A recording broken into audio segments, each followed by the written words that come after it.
Estou muito grato aqui pelo convite do FP mais uma vez, estar aqui com vocês.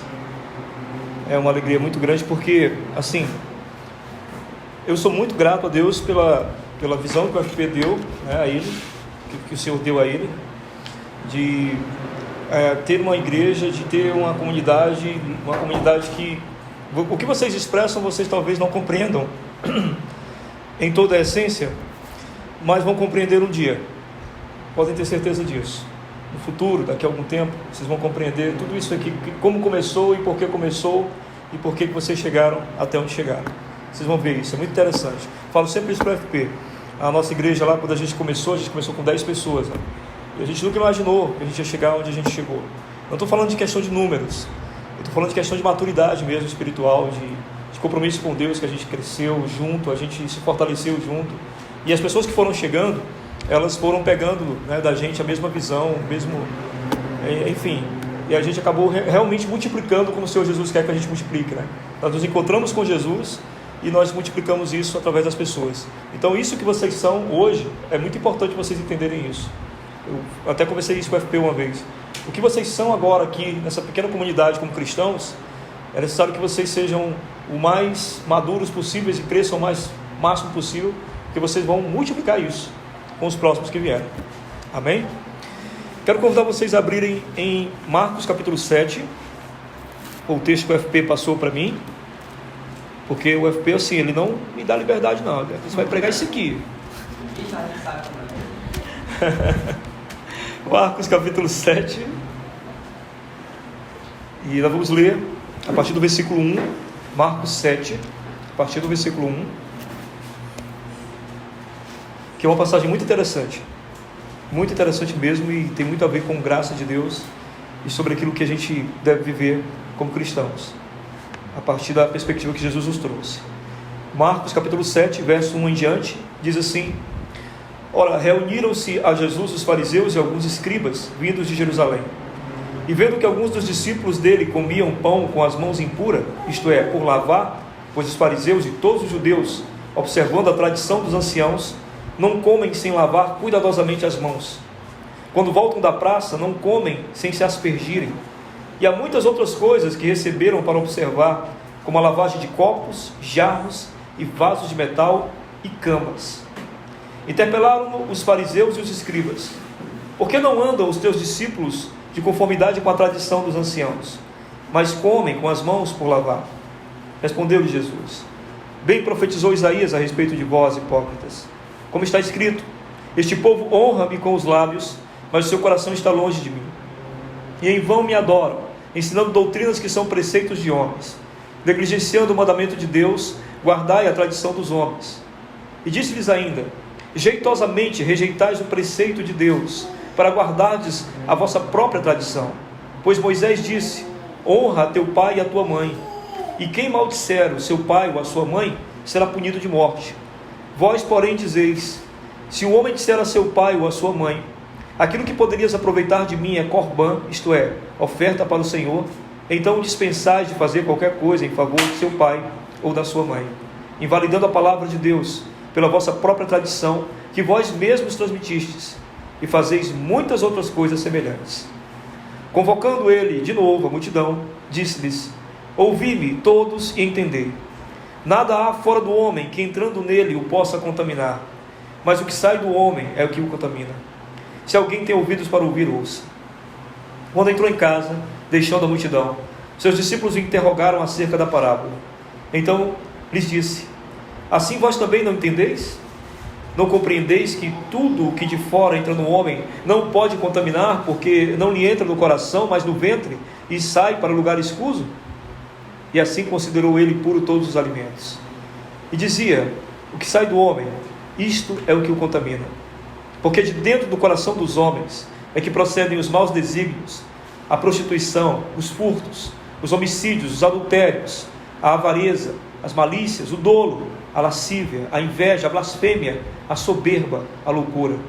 Ora, todos esses males vêm de dentro e contaminam o homem. Vamos orar, meus irmãos, para que o Senhor nos ajude a compreender sua palavra.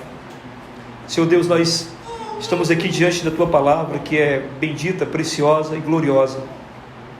Sabemos que somos frágeis e pequenos diante dela e que precisamos da tua unção, do teu Espírito, para nos dar entendimento de forma que nós possamos compreendê-la. E assim, compreendendo-a, Deus, possamos também ter liberdade em Cristo Jesus. Ajuda-nos a compreender a graça, a misericórdia e o amor que esse texto nos traz, de maneira que possamos viver a partir disso, como igreja, como irmãos em Cristo, como família de Deus. Ajuda-me, ó Pai, a transmitir aos meus irmãos esta tua mensagem, que ela seja clara, límpida, e que eles possam ser tocados por ela, por meio do teu Espírito, em nome de Jesus. Amém.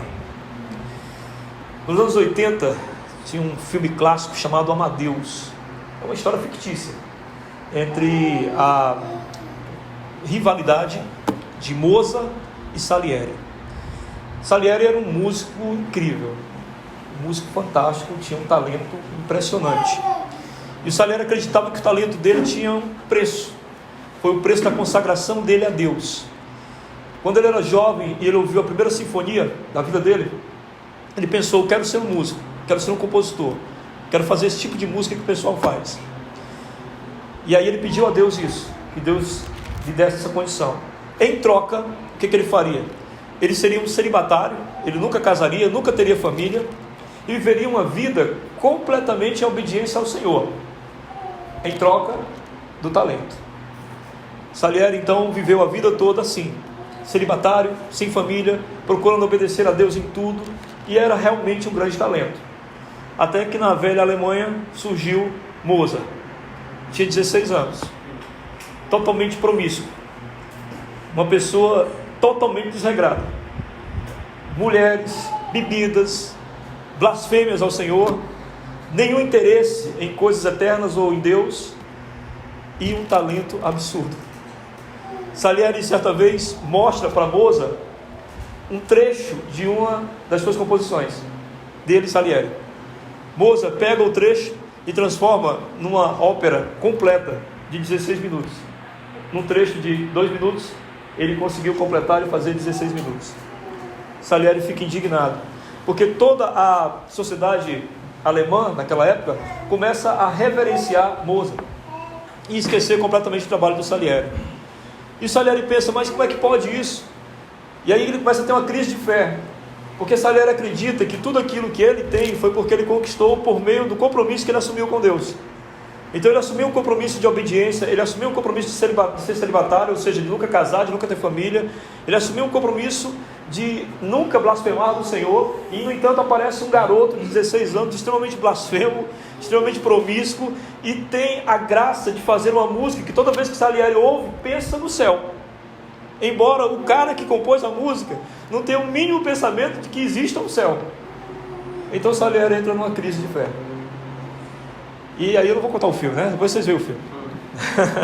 Mas aí o que acontece? O que acontece com o Salieri é o que acontece com a gente.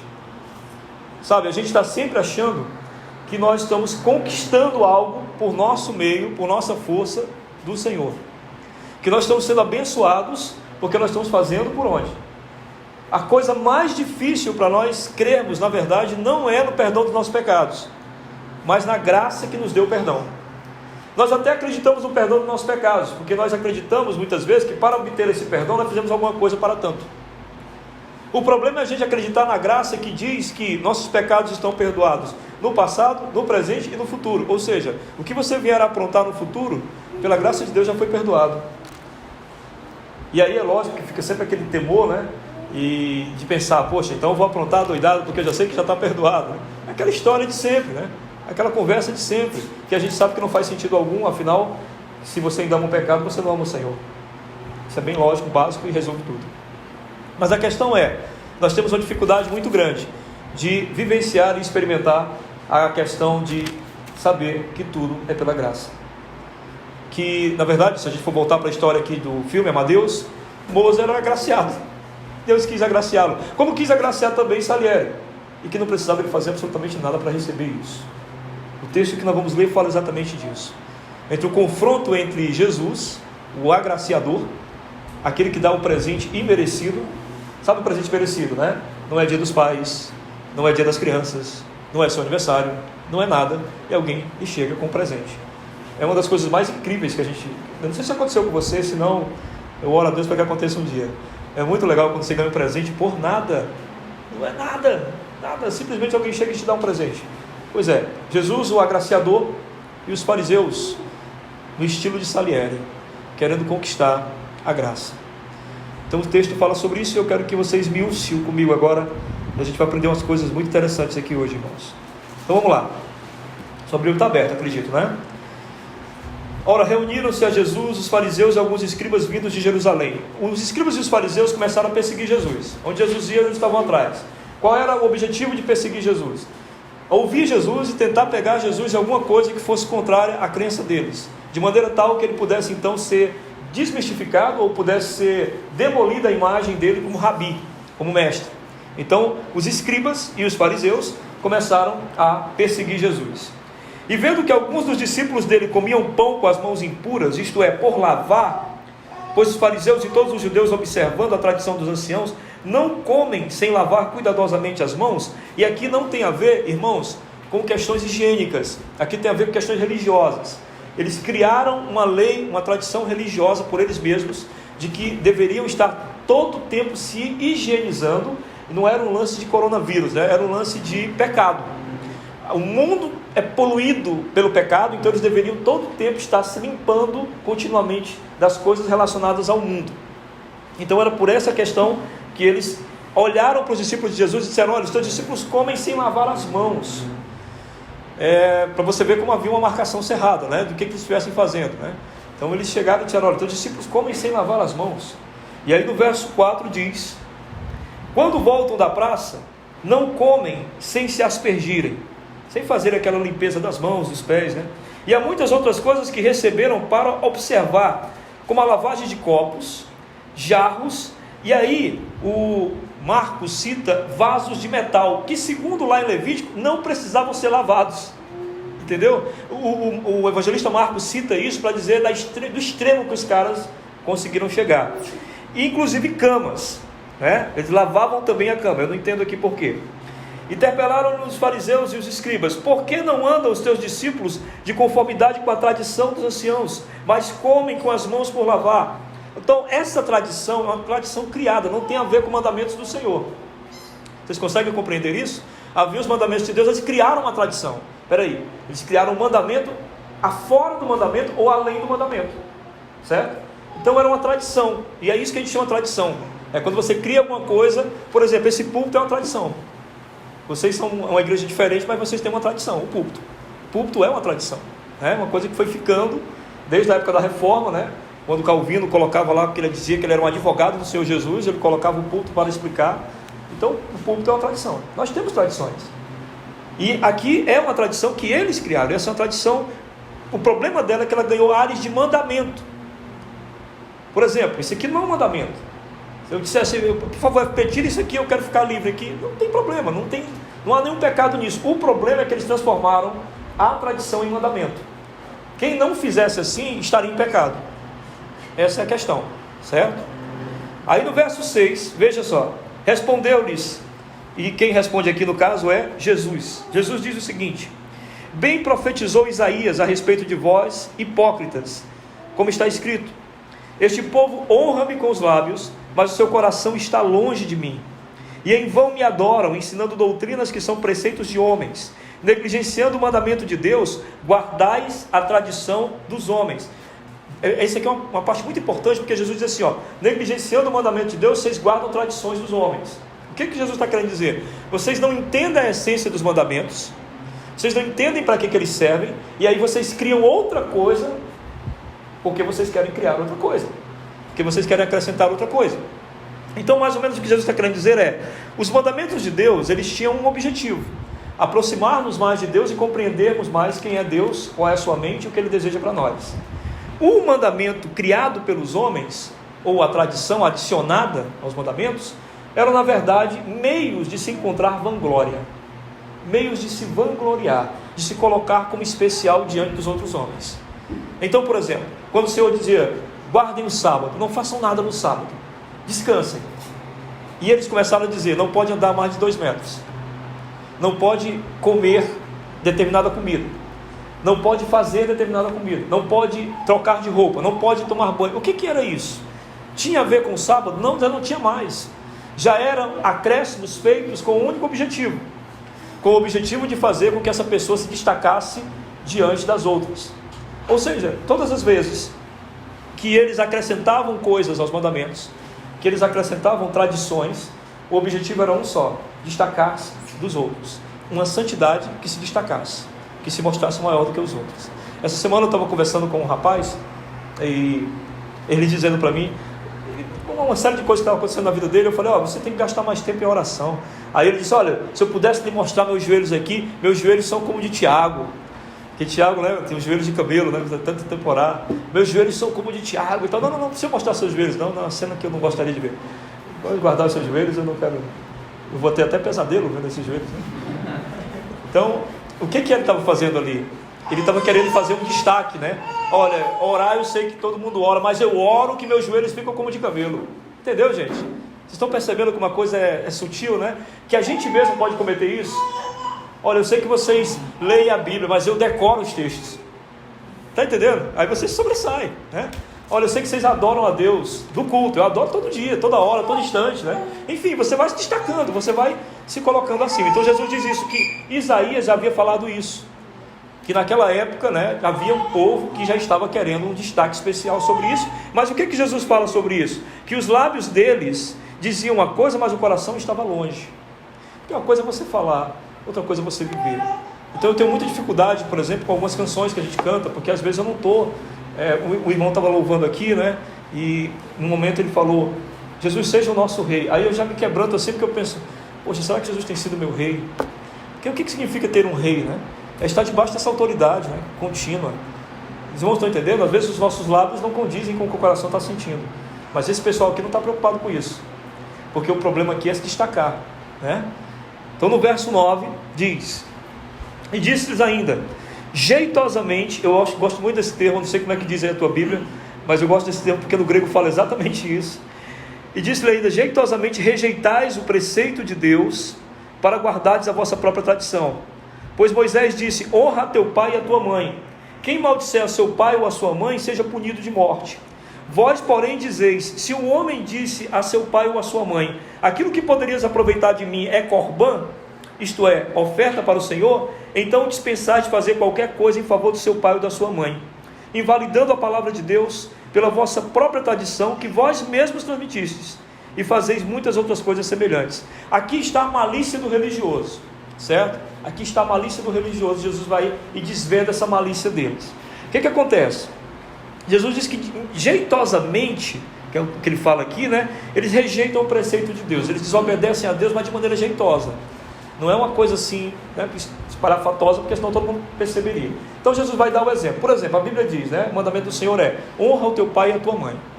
Aí o que eles fazem? Eles diziam para o pai e para a mãe deles: mãe, eu queria até ajudar a senhora, pai, eu queria até ajudar o senhor, mas é porque assim, eu fiz um corbã. O que era um corbã? Eu dedico toda a minha oferta inteiramente ao templo. Está lá em Levítico, capítulo 24, se não me engano. Que havia essa possibilidade, capítulo 26, havia essa possibilidade de você dedicar toda a sua oferta somente ao templo, entendeu? Você deixar com o sacerdote a responsabilidade de amparar as viúvas e de amparar os órfãos. Você só ia lá e dedicava tudo. Então o que eles diziam ao pai e à mãe? Pai, mãe, até queria ajudar vocês, honrar vocês, mas tudo que me sobra, tudo que me resta, tudo que me oferta é corbã, é ofertado lá no templo. E o que Jesus disse? Era só malandragem, era só para não dar ajuda ao pai e à mãe. Então a maneira jeitosa e espiritualizada de fazer isso, como era eu oferto lá no templo, o pessoal lá do templo que resolva isso, porque eu estou fora, né? Vejam se a gente também não pode fazer isso de vez em quando, ajeitar uma forma espiritualizada, né, para que a gente possa rejeitar um mandamento do Senhor, não é? Por exemplo, Deus nos disse, a palavra de Deus nos diz que nós devemos, a nossa grande obrigação é sair daqui e anunciar o Evangelho. A gente não anuncia o Evangelho entre crentes, porque nós entendemos que crentes já conhecem o Evangelho, né? Então a gente precisa anunciar onde o Evangelho não foi anunciado. Mas nós podemos jeitosamente dar um jeitinho para não ir. Como dizer, por exemplo: Senhor, eu não posso me misturar com essas pessoas, porque toda vez que eu me misturo com essas pessoas, eu meio que caio, eu fico meio fraco, Entendeu? A gente pode jeitosamente espiritualizar a nossa desobediência, seja ela qual for. A gente pode espiritualizar. E é isso que Jesus está dizendo. Eles espiritualizam a desobediência. Aí do verso 14 ao 16, ele diz, convocando ele de novo a multidão. Acho legal isso aqui, porque assim, parece que estava aqui no particular, né? Aquela conversa com os discípulos ali. Aí Jesus diz, não, isso aqui todo mundo tem que saber, né? Tem uma hora que ele diz, todo mundo aqui, presta atenção no que eu vou falar agora, né? Aí verso 14, todo mundo, vem aqui. Convocando ele de novo a multidão, disse, ouvi-me todos e entendei. Nada há fora do homem que entrando nele o possa contaminar, mas o que sai do homem é o que o contamina. Se alguém tem ouvidos para ouvir, ouça. Jesus faz essas coisas impressionantes, né? Ele chama a multidão e ao invés de ele deixar bem claro o que ele quer dizer, ele fala em parábola. E aí diz, quem tiver ouvidos para ouvir, ouça, né? Ou seja, quem está entendendo o que eu quero dizer, entenda. Ele não fala claramente, ele não fala diretamente. E isso é interessante porque mostra que Jesus, o interesse dele era sempre de levar as pessoas à reflexão. Não era de pressionar, ele não chegava e imediatamente impor o que você tinha que pensar. Não existia isso na concepção de Jesus. Ele sempre fazia com que as pessoas pensassem, refletissem por si só naquilo que estava acontecendo. Nunca era imposição. Procure nos evangelhos uma imposição de Jesus, você não vai encontrar uma, é impressionante. Nem com o jovem rico, né, que procurou, mestre, o que eu faço para herdar a vida eterna? Ele não impôs, não há uma imposição de Jesus, muito pelo contrário. Há um momento em que ele diz para os discípulos, né, quando todo mundo vai embora, quando todo mundo abandona, ele diz, vocês também não vão embora? Nunca há imposição, é uma porta aberta, todo o tempo. Nunca há, você não pode sair, você não pode fazer, não pode.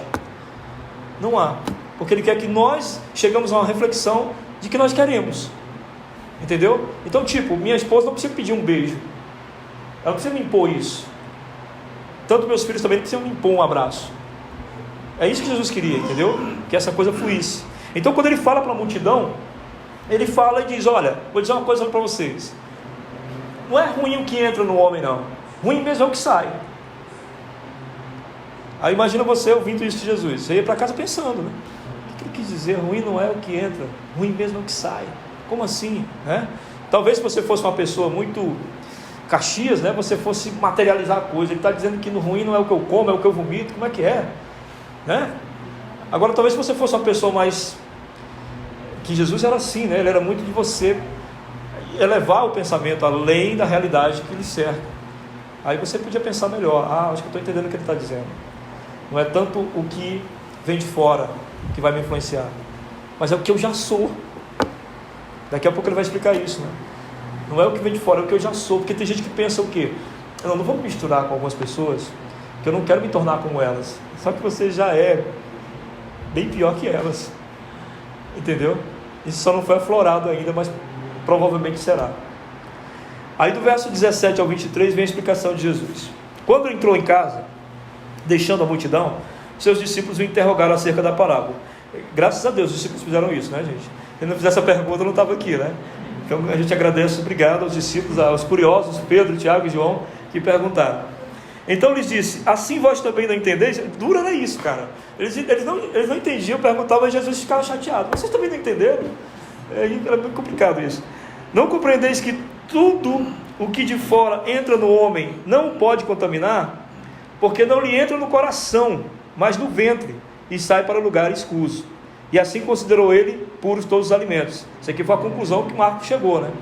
No caso, Marcos ou Pedro, porque o Evangelho de Marcos é escrito, dizem a maioria dos historiadores, na mão dupla, né? Entre Marcos e Pedro, Marcos entrevistando Pedro. Então, provavelmente foi Pedro que lembrou daquela situação onde um véu com vários animais desceram sobre ele, né? E o Senhor disse, come, né? Nada impuro.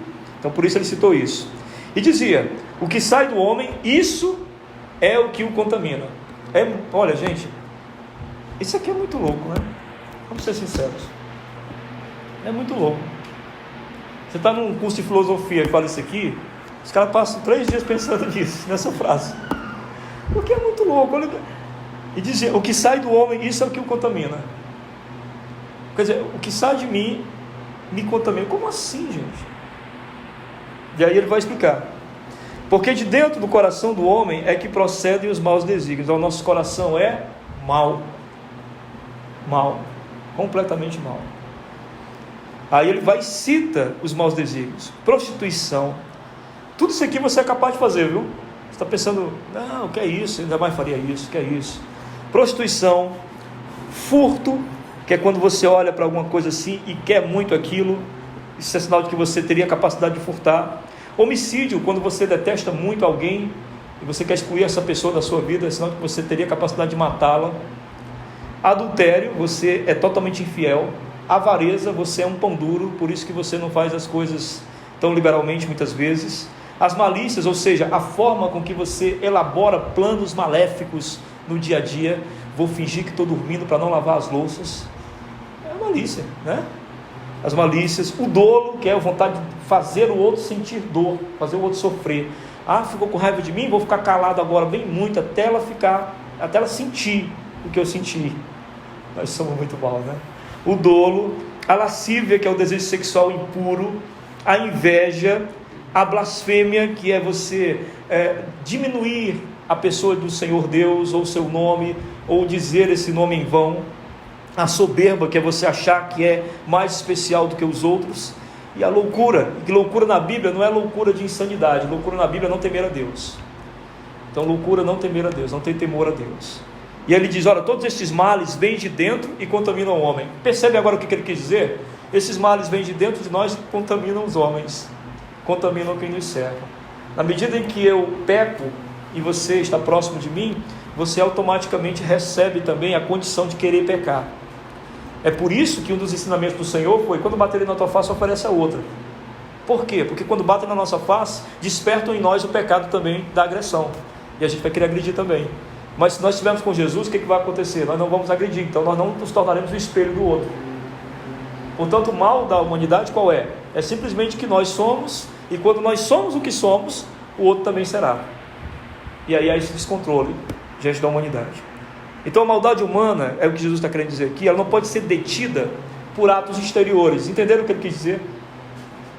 Olha, esse negócio que vocês ficaram lavando as mãos, e lavando os pés, e lavando louças que acabaram de usar, e não fazendo isso, não fazendo aquilo, aí vocês pensam assim, pronto, a partir disso nós não pecamos mais. Nós vamos produzir santidade por nós mesmos. Jesus disse, isso não funciona. Não funciona. Não tem como você produzir santidade por você mesmo. Eu lembro quando me converti, e eu era muito perturbado, né, quando me converti, e aí você entra numa outra realidade da igreja. Jovens completamente diferentes, não é aqui como vocês, que vocês vêm quase todos, né, do mesmo pensamento, da mesma tribo, alguns, né? Eu não, era outra realidade. Eu era visto como um ET naquele lugar. E aí eu quis aquela santidade exterior, entendeu? Eu pensei que funcionava assim. Eu pensei que eu tinha que mudar jeito de vestir, jeito de falar, que eu tinha que abandonar algumas coisas, que aí eu ia me tornar como um cara daqueles. Eu olhava para aqueles caras jovens lá da igreja, eu dizia, eu quero ser um cara desse aí, rapaz. Eu quero ser desse jeito aí. Eu quero ter esse cabelinho, eu quero ter essa roupinha, eu quero ter essa bibliazinha arrumadinha. Eu quero falar assim, educado como ele fala. Eu quero isso aí, entendeu? Eu tinha essa coisa do exterior, que eu achava que era assim que funcionava, e não foi. Nunca foi. Nunca funcionou. Eu demorei para chegar aqui onde Jesus ensina que não é assim que funciona. Ou seja, o que o texto mostra para nós é que a santidade, ela não pode ser manipulada pela religião. Não existe. Você não vai produzir santidade em você. E santidade o que é? Santidade é uma vida inteira voltada para Deus. A religião cristã mesmo, a nossa religião, não vai fazer isso por você. Você não vai ter uma vida totalmente voltada para Deus só porque você frequenta um lugar como esse, ou porque você ouve sermões todo fim de semana, ou porque você tem uma Bíblia e sabe alguns versículos sobre essa Bíblia, ou porque você canta louvores, ou porque você tem um linguajar já adaptado, né, a João Ferreira de Almeida. Eis que te digo, né? Então não funciona, não é isso, não é esse o caminho. É isso que o texto vai mostrar para nós. A ideia básica dos fariseus, para os irmãos terem uma ideia, era de que quanto mais eles pudessem adquirir santidade, mais eles aceleravam a volta do Messias. Entendeu? A santidade deles não era uma questão de transformação pessoal. Não era isso. É que eles entendiam que o fato do Messias não ter vindo ainda é porque o povo não estava vivendo em santidade. Então eles precisavam expressar essa santidade para que o Messias viesse. Aí está uma confusão na cabeça deles. A primeira é que a santidade exterior não agrada a Deus de maneira alguma, porque Deus conhece os corações. Então não adiantava lavar coisas, ou limpar coisas, ou fazer isso ou aquilo, mas os corações, não foi isso que o Senhor Jesus disse aqui no texto? Os corações deles estão longe de mim. Então não adiantava. Um outro aspecto que era completamente falho é que a santidade, ela tem que ter um fim de transformação interior. Mas eles tinham a ideia de agradar uma divindade com um fim de obter um favor. Entendeu? A santidade, na verdade, é a mudança, né, do ser. Mas para eles era algo para mudar a atitude de Deus para com eles. Aí não dá. Não dá, porque não vai funcionar de jeito nenhum. A atitude de Deus não vai mudar a partir de nós, nem tem como. Dizem que assim que a gente acorda, a primeira coisa que a gente faz é pecar. E eu não duvido, sabe? Porque muitas vezes assim que eu acordo, a primeira coisa que me vem é preguiça. E preguiça é pecado. Então a gente é nada. Nossa, como a gente precisa da graça, né? Senão a gente está perdido. A gente está totalmente perdido. A suposta santidade dos fariseus também os levaram a uma vanglória e um desejo de estar sempre executando o juízo. Ora, se eu estou fazendo as coisas certas, entre aspas, né? Então eu fico julgando os outros que não estão. É uma coisa natural. Se eu estou fazendo algo que eu acho que é certo, então eu julgo o outro que não está. Por quê? Porque eu acredito mesmo que o meu jeito é o jeito certo. Então eu julgo o outro que não está. Nesses anos todos de pastoreio, eu convivi com muitas igrejas totalmente diferentes daquilo que eu penso, daquilo que eu acredito. Uma coisa que eu fixei no meu coração logo quando eu me tornei pastor foi que eu ia pregar nas igrejas se elas acreditassem que Jesus era o Salvador e o único e suficiente Salvador. Pronto. Essa era a minha definição de fé. Porque se eu fosse pensar, eu vou pregar na igreja, se ela não falar em línguas, se ela falar em línguas, eu sei o que, se ela for reformada, não for reformada, se ela for dizer, eu não ia estar com meus irmãos, e ao mesmo tempo estaria sendo um juiz sobre eles. Então, como eu sei que essas coisas não nos julgarão no final, mas o que vai nos julgar no final é se Jesus é o Senhor e o único e suficiente Salvador de nossas vidas, como é isso o critério de julgamento do Senhor, então eu posso conviver com meus irmãos. O fariseu não. Como ele achava que o critério de julgamento era aquilo que ele estava fazendo, era aquilo que ele estava executando para a santidade, então naturalmente ele vai julgar os outros e dizer, vocês estão perdidos. Por que estão perdidos? Por que os discípulos de Jesus estavam perdidos? Porque não estão fazendo como a gente. Toda vez que você tiver esse sentimento, estão perdidos, não estão fazendo como a gente, tome cuidado. Você chegou naquele velho, antigo e alto estágio de juiz fariseu. Então, como seres humanos vendidos ao pecado, os fariseus se viram tentados, né, a criar meios ditos santos para poder agradar o Senhor. Mas na verdade não tinha nada a ver com agradar a Deus, né? Tinha a ver com receber de Deus, tipo o Salieri que eu contei no início da história. Então Jesus deixa claro que nada que a gente execute exteriormente, sem antes mudar o coração, vai obter qualquer resultado satisfatório, certo?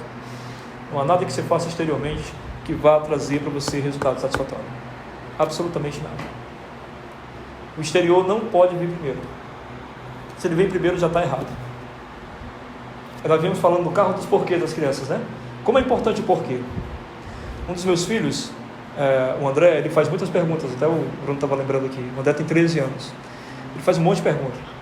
Desde pequeno ele faz perguntas. Desde os 5 anos ele não parou mais. E principalmente em relação à igreja, né? Ele pergunta muito. Por exemplo, ele, num culto, né, uma vez, estava no momento da oferta. E aí o rapaz que estava dirigindo o culto falou, irmãos, vamos ofertar ao Senhor Jesus.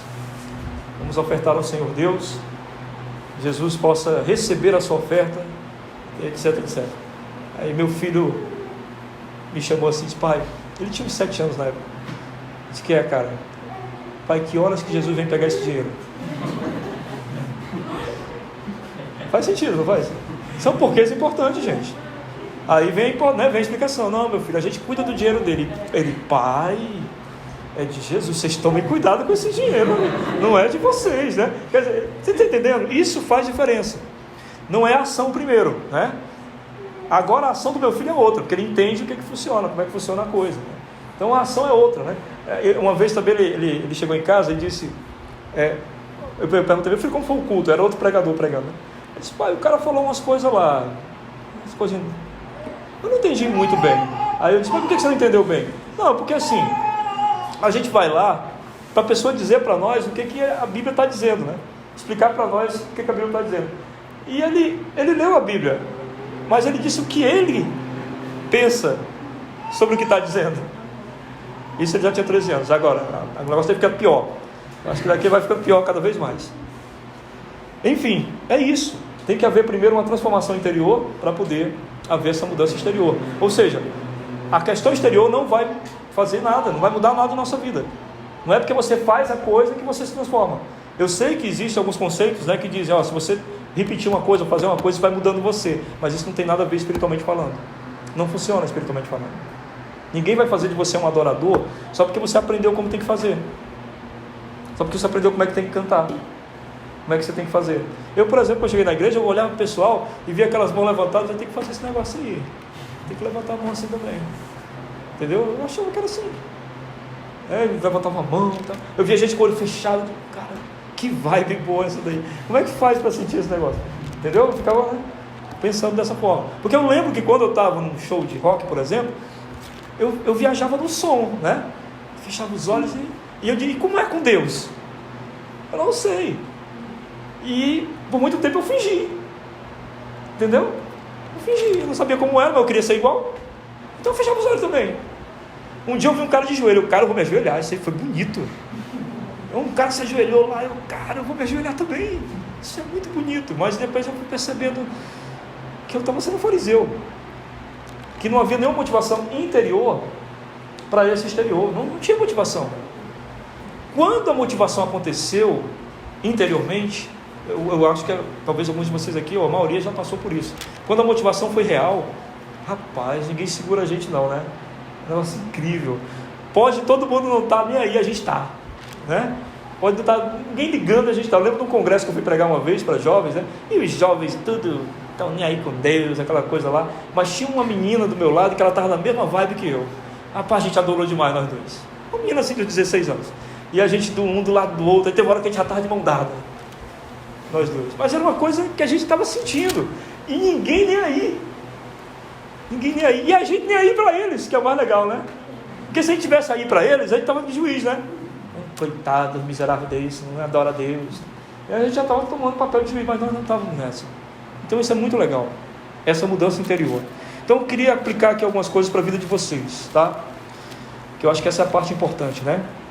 Bom, o caminho que a gente deve percorrer para adquirir a verdadeira santidade, certo? Essa santidade que transforma a gente interiormente, tá bom? Queria apontar aqui algumas coisas. Primeira delas, primeira coisa é o caminho inverso da religião, que impõe a prática sem antes tratar o coração. Você precisa fazer esse caminho inverso, certo? A gente costuma fazer o caminho da religião. Como é que tem que ser? Talvez o FP já tenha passado por isso. De algumas pessoas se convertem e dizem assim, o que eu posso, o que eu não posso fazer. É incrível, né? Uma cartilha. O que eu posso, o que eu não posso fazer. É esse caminho que você tem que fazer inverso. Você não tem que nada de alguém dizer para você o que você pode e o que você não pode fazer. A gente deve se valer da promessa que Deus fez a Ezequiel, lá no capítulo 36, do verso 26 e 28. Que Deus diz o quê? Darei a vocês um novo coração. Arrancarei de vocês o coração de pedra e colocarei em vocês o coração de carne. Ou seja, o que a gente tem que pedir a Deus é que Ele mude os nossos sentimentos. Nós temos sentimentos maus e pecaminosos. Nós temos sentimentos totalmente contrários a Deus. A nossa natureza é caída, é má. Então a gente precisa pedir a Deus que mude nossa forma de sentir as coisas. Porque nós temos um jeito de sentir natural. Nós queremos um jeito de sentir o sobrenatural. Nós queremos olhar para um amanhecer e não ver um sol nascendo como se fosse um dia qualquer. Nós queremos olhar para o amanhecer e declarar que aquilo ali é um novo dia que o Senhor está nos dando. Nós queremos olhar para os irmãos, como Paulo disse, a partir de agora, ninguém olhe para o outro como comum. Gente, isso é maravilhoso. É muito maravilhoso.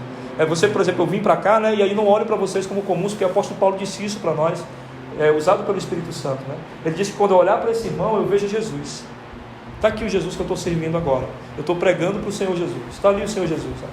Porque o Senhor Jesus não tem esse lance de gênero, né? Ele é filho, e aí você, filha, torna-se filho lá também, em nome de Jesus. Então, quando eu olho para você, vejo Jesus. Quando eu olho para você, vejo Jesus. Nós não vemos mais ninguém de maneira natural. Isso é a transformação dos nossos sentimentos. Quando nossos sentimentos começam a mudar em relação a tudo que nos cerca, é aí que realmente vai acontecer a transformação que irá gerar a santidade. Somente a partir disso. Então eu preciso pedir ao Senhor que mude meu coração, que mude meus sentimentos, que mude minhas motivações naquilo que eu penso. Em segundo lugar, entender que a busca por santidade não tem nada a ver com busca pelo favor de Deus. Você não está buscando santidade, ou não deve estar, para ser abençoado por Deus. A bênção vai vir de qualquer jeito, gente. Ele abençoa bons e maus. O abusador de menores, de crianças, nesse instante, recebeu esse sol lindo que está lá fora. Entendeu? Come todo dia, talvez tenha a vida da graça comum, daquilo que Deus dá a todos. Nós não estamos nessa para ser abençoado, porque abençoado nós já fomos. A nossa grande bênção é o que Jesus fez por nós na cruz do Calvário. Aquilo ali, meus irmãos, é o grande favor de Deus por nós. Pronto, já basta. Tudo mais é graça sobre graça. Então a gente não precisa viver uma santidade. Se eu não fizer isso, Deus vai me castigar. Você sabe que não. Você sabe que não. Você sabe que já aprontou um monte e não foi castigado. Se fosse, você estava perdido, né? Mas não foi. Digo mais a vocês, nesses 20 e poucos anos de pastoreio, eu já vi igrejas que o pastor estava em pecado.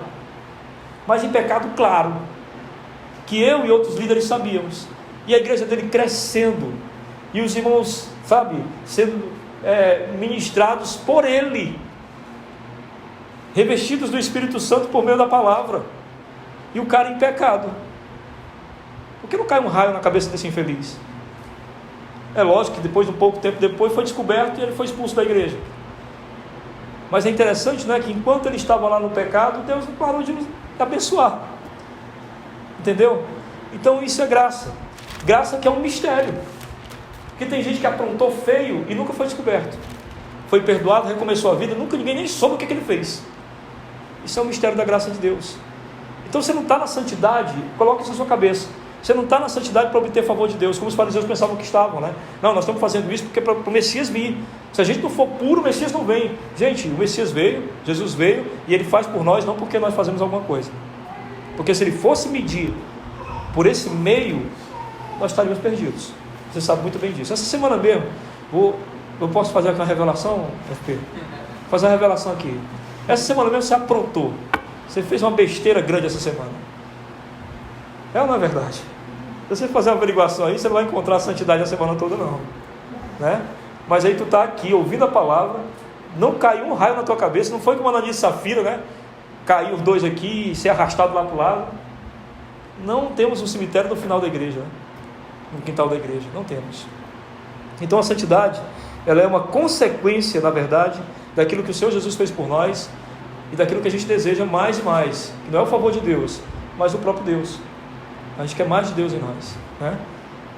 Em terceiro lugar, entender que a santidade deverá trazer a você humildade e identificação com os demais pecadores. Quanto mais santidade você tiver, mais você vai ser humilde. Se você sentir orgulho de santidade, não é santidade. A santidade vai lhe produzir humildade e vai lhe trazer identificação com os pecadores. Quanto mais santidade você tiver, mais você se identifica com o pecador. Você vê um cara que aprontou alguma coisa na televisão, dando uma entrevista, você diz, oh meu Deus, eu podia ter feito isso, cara. Coitado desse cara. Porque você entende agora a essência do pecado. Você vê alguém viciado em pornografia, você diz, cara, não é porque você não precisa ter passado por isso, mas você sente, cara, eu sei exatamente o que é isso. Eu sei o que é a pessoa está viciada em uma coisa e não consegue sair dela. Porque a santidade, ela te dá uma consciência total da tua fraqueza, da tua humanidade, produzindo em você humildade e empatia. Então, todos aqueles que têm uma verdadeira santidade, eles têm uma empatia para com os pecadores. Eles não são juízes. Porque a santidade, meus irmãos, ela nos faz mansos e humildes de coração como Jesus. É impressionante a identificação de Jesus com as pessoas, sem nunca ter feito aquilo e nem pensado sobre aquilo. Porque a questão de Jesus é que ele não só não pecou, né? Mas ele nunca pensou naquilo. Porque alguns de nós não pecamos em ação, mas já pensamos nisso. A Bíblia diz que Jesus não pecou nem em pensamento, mas ainda assim conseguia se identificar com os pecadores, porque havia um coração manso e humilde. É essa santidade que a gente precisa, é isso que a gente quer. Olhar para as pessoas e ter misericórdia delas, porque vê nelas a gente mesmo. É isso que é a santidade. Em quarto lugar, aceitar que não existe um método humano, não tem a ver com regulamentos, certo? É uma decisão contínua e regular de voltar o coração para Deus todo dia. Todo dia. Hoje você se converteu de novo, porque você veio para a igreja. Você poderia não ter vindo. É uma decisão diária, todo o tempo. Quando o FP abriu a Bíblia aqui para a gente ler, e você leu com reverência, outra decisão boa. Quando o irmão estava louvando a Deus aqui, nós louvamos com o coração, outra decisão boa. São as decisões contínuas. Santidade são as decisões contínuas, entendeu? Não é uma decisão estática em um dia que você diz, olha, teve um dia que eu entreguei minha vida a Jesus e pronto. Não, ali começam uma série de decisões de voltar o coração para Deus continuamente. E aí isso, repito, não tem nada a ver com nenhum tipo de regulamento ou método humano. Os regulamentos não servem para isso. Eu queria que você abrisse aí sua Bíblia para a gente ver uma coisa interessante. Colossenses capítulo 2, no verso 20. Colossenses 2, 20.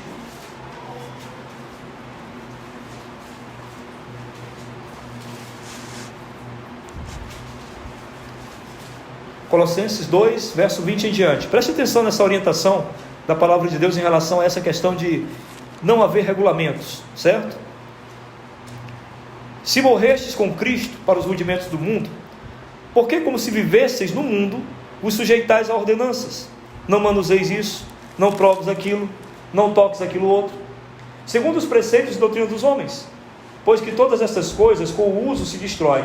Percebem? Ele está dizendo assim, você criar regulamentos, né, para ter uma vida santa, com o tempo aquilo ali se destrói. Você não consegue viver todo o tempo naquela marra, não. Nem pense. Por exemplo, vou voltar aqui à questão da pornografia. O cara é viciado em pornografia, ele pensa o seguinte, não, eu tenho uma regra, eu não abro o meu computador ou o meu notebook sozinho, e eu não tenho um celular. Essa é a minha regra. E ele segue essa regra, né? Só que, se o coração dele não mudar, ele não vai ver no notebook dele, mas ele vai procurar ver em outro lugar. Entendeu? Então não adianta criar a regra se o coração não muda. É isso que Paulo está dizendo aqui. Aí veja, tais coisas com efeito têm aparência de sabedoria. Não é verdade? A gente, pai fulano é sábio, viu? Tomou umas decisões aí na vida dele, né? Muito sábio. Mas olha o que ele diz aqui. Como culto de si mesmo, funciona, né? E de falsa humildade e de rigor ascético. Todavia, não tem valor algum contra a sensualidade. Sensualidade aqui não tem a ver com a questão do sexo, mas com a questão do nosso corpo, né? Daquilo que a gente é. Certo? Então, ele está dizendo, não funciona. Não funciona. E aí, o que funciona? Capítulo 3. Portanto, se fosse ressuscitados com Cristo, buscai as coisas lá do alto, onde Cristo vive, assentado à direita de Deus. Pensai nas coisas do alto, não nas que são aqui da terra. Percebem? A mente mudando, pensando nas coisas eternas. Porque morreste, a vossa vida está oculta juntamente com Cristo em Deus. Quando Cristo, que é a vossa vida, se manifestar, então vós também sereis manifestados com Ele em glória. Fazei, pois, morrer. Como é que você faz uma coisa morrer? Eu já fiz uma coisa morrer. Meu peixinho morreu quando eu tinha uns 12 anos. Eu não o alimentei. Como é que você faz uma coisa morrer? Você não alimenta. Fazei, pois, morrer a vossa natureza terrena. Não deixe que isso sobreviva. Prostituição, impureza, paixão lasciva, desejo maligno, avareza, que é a idolatria. Por estas coisas é que vem a ira de Deus sobre os filhos da desobediência. Ora, nessas mesmas coisas andastes vós também no outro tempo, quando vivieis nelas. Agora, porém, ele usa um termo de roupa. Despojai-vos, né? Tira essa roupa, igualmente de tudo. Ira, indignação. Percebam aqui, aqui a mudança de sentimento. Note que os sentimentos têm a ver com os pecados. Primeiro ele falou dos pecados, né? Veja os sentimentos, O que a gente tem que se desfazer? Ira, indignação, maldade, maledicência, linguagem obscena do vosso falar. Percebem? E aí ele fala da falsidade. Não mentais uns aos outros, uma vez que vos despistes do velho homem com os seus feitos, e vos revestistes do novo homem, que se refaz para o pleno conhecimento, segundo a imagem daquele que o criou. Do qual não pode haver, aí ele fala da questão da união, que há, né, em Cristo, todos somos iguais. Verso 12. Revesti-vos, pois, como eleitos de Deus, santos e amados, de termos afetos de misericórdia, bondade, humildade, mansidão e longanimidade. Em quem nós achamos misericórdia, bondade, humildade, mansidão e longanimidade? Em quem? Em Cristo. Então ele está dizendo, revistam-se de Cristo, sejam como Cristo. Pensem como Cristo. Suportai-vos uns aos outros, perdoamos mutuamente, caso alguém tenha algum motivo de queixa contra outro, e assim como o Senhor vos perdoou, assim também vos perdoai. Acima de tudo isso, porém, esteja o amor, que é o vínculo da vossa perfeição, e seja a paz de Cristo o hábito do vosso coração, ou seja, aquele que comanda o teu coração. Percebem então, meus irmãos, não tem a ver com regulamento, tem a ver com mudança de pensamento, e a única forma de mudar o pensamento é passar a pensar como Jesus. Quinto lugar, é preciso começar por dentro, para um dia ver revelado por fora, certo? As experiências religiosas, elas devem ser ações que acontecem porque por dentro foi transformado. Em Romanos capítulo 12 diz que a gente deve renovar o nosso entendimento para que a gente possa viver a nossa nova história. Então eu quero desafiar os irmãos nessa manhã. O que você tem que fazer para ter uma vida santa? Antes de mais nada, permitir que seu coração seja transformado. Admitir que você tem um coração ruim, pecaminoso. E aí eu quero fazer alguns questionamentos para os irmãos. Quanto tempo você passa com a tua Bíblia, além desse tempo que você vem para o culto, tá? Porque veja bem, vocês têm tempo livre, né? Todo mundo tem. Embora trabalhe, estude, todo mundo tem tempo livre. Mas vocês conseguem fazer o seguinte, por exemplo, vocês gastam 2 horas fazendo algo que vocês gostam, não sei, vendo uma série, ouvindo música, e quando termina essas 2 horas, acabou o teu tempo livre? Não seria mais sábio ter 1 hora de diversão e 1 hora de Bíblia? E eu vou te explicar por quê. Porque seja qual for a diversão desse mundo, ela sempre nos influencia. Ela sempre desperta em nós aquilo que já está em nós. Adultério, lembra que Jesus falou? Mentiras, né? Desperta em nós. Atiça em nós. Então, se eu tenho 1 hora com qualquer coisa deste mundo, era muito bom que eu tivesse também 1 hora com Deus, que é o contraponto. O mundo conversa comigo, mas depois eu converso com Deus, para saber exatamente do que eu vi sobre o mundo. Eu gostava, né, muito de uma série, ainda gosto, né, para assistir, mas Breaking Bad. Amei Breaking Bad, acho uma coisa espetacular. E eu lembro que eu assistia Breaking Bad e ia para a Bíblia, né? Passava um tempo lá assistindo 1 hora, 2 horas e ia para a Bíblia. E como foi fantástico o contraponto. Vendo o egoísmo de alguns personagens, sabe? Vendo a lascívia de alguns personagens, indo para a Bíblia e lembrando de como isso é possível na vida nossa, de cada um de nós, seja de nós quem formos. Estão entendendo o que eu estou dizendo? Você pode fazer essa divisão na sua vida e isso pode fazer uma grande diferença. Uma outra coisa importante é a questão da sua vida de oração. A gente acha mesmo que vida de oração é falar. Mas vida de oração é muito mais silêncio. Deixar que os nossos pensamentos possam fluir e a gente poder conversar com Deus sobre o que a gente está pensando, porque nós somos aquilo que pensamos. Nós somos exatamente o que pensamos. Eu vim de uma vida muito promíscua, totalmente promíscua. Então eu tinha medo de falar para Deus do que Ele já sabia. É muito louco isso, né? Eu não queria dizer para Deus, mas Ele já sabia. Então teve um dia que eu descobri, Ele sabe. Então eu deixei fluir meus pensamentos e conversei com Deus sobre o que eu pensava. Isso é fantástico, gente. Experimente fazer isso. Fique em silêncio diante de Deus. Não diga uma palavra, só pense. Deixe os pensamentos viajarem. E você vai ver exatamente quem você é. E sabendo quem você é, você vai poder dizer a Deus exatamente o que você precisa. Enfim, nunca deixe de congregar. Nunca deixe de adorar junto com seus irmãos. Porque o Senhor Deus disse que Ele estaria presente nesses momentos. Esses momentos são diferentes. Você pode adorar a Deus em casa, você pode ler a Bíblia em casa, fazer qualquer coisa em casa, mas você sabe que esses momentos são diferentes. A manifestação do Senhor em comunidade é diferente, porque nosso Deus é um Deus de comunidade, é Pai, Filho e Espírito Santo. Então Ele ama a comunidade. Então quando a gente está junto, a sua presença nos renova, nos reforça. E é isso que a gente quer, né? Para poder ter a santidade que a gente tanto necessita, que não é para querer nada de Deus, a não ser o próprio Deus. Amém? Vamos orar então? Pedir que o Senhor nos ajude, que essa palavra permaneça em nós, né? Ore comigo, por favor, meu irmão. Senhor, muito obrigado, Pai, por esta manhã maravilhosa, pela atenção desses irmãos, que por Tua graça e por Teu infinito poder, nos deram esse privilégio de poder, ó Deus, falar do Teu amor e eles ouvirem com total reverência. Agora eu te peço pela vida deles, Senhor. Eu peço que o Senhor esteja nesse instante visitando o coração de cada um desses Teus servos. Porque o Senhor sabe da fragilidade, das fraquezas, das necessidades deles. Tu sabes, ó Deus, que há pecados ali, qual eles vêm lutando há muito tempo. A batalha tem sido grande. A necessidade do teu socorro é urgente. E hoje eu espero, ó Deus, que eles tenham compreendido que a santidade nada mais é do que um desejo de ficar contigo. Que o Senhor desperte esse desejo neles. Que haja um desejo neles de ficar contigo mais do que com o pecado.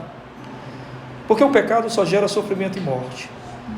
Mas a tua presença gera tanta vida, tanta alegria, tanta paz, que eu peço que por tua graça o Senhor dê aos teus servos a capacidade de sentir isso. Que eles saiam daqui hoje com essa consciência, que eles leiam esse texto novamente em casa, lembrando do que Jesus disse. É o que sai da gente que contamina, é o que sai da gente que faz mal aos outros, faz mal a nós. Portanto, é o que está dentro de nós que tem que ser mudado. Muda, Senhor, muda na vida desses teus servos, em nome de Jesus, e pelo teu poder. Amém. Amém, meus irmãos.